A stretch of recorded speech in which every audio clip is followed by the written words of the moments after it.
Você abre o WhatsApp em um sábado à noite, passa pela lista de contatos, vê nome de pessoas que alguns anos atrás sabiam tudo sobre você. Sabiam da sua rotina, dos seus medos, dos seus planos, mas hoje você olha para o nome delas, pensa em mandar um simples oi, mas hesita. Não porque você não gosta mais dessas pessoas, não porque aconteceu alguma briga ali, mas porque existe um abismo silencioso, uma distância que ninguém declarou, mas todo mundo sente.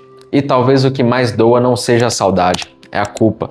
A sensação de que você estragou tudo, de que você ficou frio, de que você é incapaz de manter laços. Mas neste vídeo eu quero te mostrar uma coisa. Esse luto que você vive em silêncio talvez não seja sinal de fracasso, talvez seja o preço solitário de amadurecer sem desistir de si mesmo. A dor não nasce só porque pessoas foram embora. A dor nasce porque você tenta arrastar para o seu futuro pessoas que decidiram morar no seu passado. Hoje nós vamos entender por que algumas amizades perdem o lugar, quando a proximidade deixa de ser ponte e vira peso, e como se despedir sem culpa, sem rancor e sem voltar para vínculos onde você já não cabe mais. Existe uma dor que quase ninguém sabe nomear. Não é a dor de uma traição, não é um fim com discussão, ou porta batendo ou frase dura. É a amizade que se vai, devagar, sem cerimônia, sem explicação. Vocês continuam se seguindo, ainda curtem foto um do outro, talvez até mandem parabéns no aniversário. Mas algo morreu no caminho, e o mais estranho é que a pessoa continua viva, por isso você não sabe se tem direito de sofrer. Você tenta manter o laço, manda mensagem, tenta puxar aquele clima de 3 ou 4 anos atrás, mas quando senta frente a frente, existe uma parede de vidro no meio da mesa. Vocês se veem, mas não se alcançam mais. A conversa não flui, o riso sai educado, você começa a medir palavras. Se fala de um projeto novo, fica com receio de que a pessoa entenda como arrogância, então você se cala. Veste o personagem antigo que cabia melhor naquela amizade, só para não causar desconforto. Talvez você conheça essa cena, um grupo do trabalho antigo, da faculdade, da infância, da igreja ou da família. Mas olhando bem, talvez fosse sustentado por uma base frágil. Todo mundo ria das mesmas feridas, todo mundo reclamava da vida. Até que você começou a mudar de direção, começou a cuidar mais da sua mente, da sua fé, da sua rotina, dos seus limites, parou de alimentar algumas conversas. E em vez de celebrarem sua mudança, algumas pessoas recuaram, porque a sua nova postura iluminou a estagnação delas. E aí nasce o conflito. Você quer avançar, mas sente que está traindo as suas raízes. Você quer permanecer grato, mas percebe que precisa ir. A raiz desse luto é desalinhamento de direção. A sabedoria eterna pergunta algo simples, mas profundo. Acaso duas pessoas podem andar juntas se não estiverem de acordo? E esse acordo não é gostar da mesma música, não é ter a mesma opinião, não é rir das mesmas piadas. É direção de vida, é valor, é o tipo de futuro que cada um está disposto a construir. Quando a sua direção interna muda, o acordo antigo começa a quebrar. Não porque alguém virou inimigo, mas porque a estrada deixou de ser a mesma. Antes havia leveza, verdade, correção, presença. Agora a culpa, comparação, ironia é a sensação de que você precisa se diminuir para manter uma paz. O problema não é perder amigos, o problema é exigir permanência de relações que nasceram para uma estação. Algumas amizades foram verdadeiras, mas não foram permanentes. Elas te acompanharam em uma fase, foram abrigo em um tempo, foram resposta em um momento. Só que nem todo abrigo é lar, e nem toda história bonita precisa virar moradia eterna. Então olhe para esses 3 sinais. O que essa amizade desperta em você, o que ela produz na sua rotina, para onde ela leva a sua vida. Se desperta medo de ser verdadeiro, se produz culpa por crescer, se empurra você de volta para velhos hábitos que Deus já te ajudou a deixar. Talvez aquilo que você chama de saudade seja apenas apego ao lugar conhecido. Agora, se esse vídeo está fazendo sentido para você, deixe seu like aqui embaixo e se inscreva no canal. Aqui nós traduzimos dores confusas em direção prática, para você viver com mais leveza, mais paz e mais verdade. Agora sim, o que fazer com esse luto sem se tornar amargo, sem voltar para lugares que só aceitam sua menor versão? Mas nem sempre insistir é amor, às vezes é apenas medo de encerrar um ciclo. Forçar a intimidade, onde já não existe sintonia, só cria ressentimento.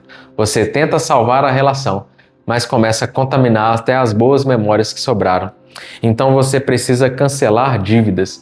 Talvez alguém tenha te ajudado lá atrás, te ouviu em uma crise, esteve perto quando ninguém estava. E por gratidão você assinou por dentro uma dívida sem data para acabar. como se honrar o passado exigisse sacrificar o futuro.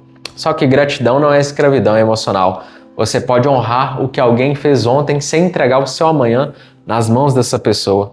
Recuse aquele encontro que te drena, aquela roda que te puxa para a velha versão, aquele ambiente em que você precisa se explicar demais, sem inventar desculpa, sem inventar doença, sem escrever um discurso longo, apenas uma resposta simples, educada e firme. O preço de não fazer isso é continuar gastando energia interpretando um papel que a sua alma já não aguenta. Agora você também precisa esvaziar as cadeiras. A gente tem medo do vazio. Por isso mantém gente sentada nos lugares mais importantes da vida, mesmo quando essas pessoas só trazem peso. Mas se todas as cadeiras da sua mesa estão ocupadas pelo passado, quem está alinhado com o seu futuro não encontra lugar para sentar. Você não precisa expulsar ninguém com raiva, não precisa bloquear em um impulso, não precisa anunciar publicamente o encerramento dessa relação. Apenas retire o acesso livre. Pare de ser o motor de uma relação que só anda quando você empurra. Deixe o silêncio mostrar o que ainda tem vida e o que só estava sendo mantido pela sua amizade. Uma amizade saudável também procura, também cuida, também respeita seu crescimento. E por fim, mude o seu horizonte. O luto fica mais pesado quando você dirige a vida olhando apenas pelo retrovisor. Você foca em quem desceu do barco e esquece o oceano que ainda está à sua frente. Depois de aceitar uma perda, você precisa se expor a ambientes que conversem com a pessoa que você está se tornando. Não procure clones dos antigos amigos, a mesma piada, o mesmo conforto, a mesma nostalgia. Procure alinhamento, pessoas que respeitam seus limites, não debocham da sua disciplina, não tratam sua fé, sua cura, sua responsabilidade como exagero. E entenda uma coisa, no começo isso pode ser solitário. Mas solidão de transição é diferente de abandono. Às vezes Deus esvazia a mesa antes de trazer novas conversas. Às vezes o silêncio não é castigo, é espaço. Espaço para você parar de se moldar pelo olhar de quem só te conheceu na versão ferida. Espaço para nascer uma amizade que não exige que você volte a ser quem já deixou de ser. Então, antes de correr atrás de alguém, pergunte-se: eu sinto paz dessa pessoa ou é apenas nostalgia? Paz orienta, nostalgia confunde. A saudade lembra o que foi, o frustro mostra o que é. E quando você aprende essa diferença, para de chamar toda perda de fracasso.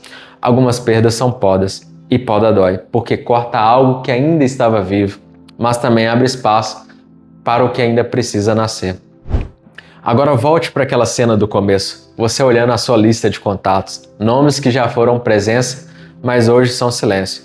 Talvez esses espaços vazios não sejam prova de fracasso, talvez seja um terreno limpo para uma nova estação. Você não precisa apagar a história, não precisa negar o carinho, não precisa transformar alguém em vilão. O luto invisível perde força quando você entende. Deixar ir não é desprezar o passado, é parar de sacrificar o seu futuro. E no próximo vídeo nós vamos dar um passo além, porque depois que você aceita perder algumas pessoas, vem a parte mais difícil: ter coragem de desagradar quem tenta atrasar a sua vida. Compartilhe esse vídeo com alguém que está se culpando por uma amizade que esfriou. E guarde isso: quem caminha para o futuro não cabe nos laços de quem decidiu morar no passado.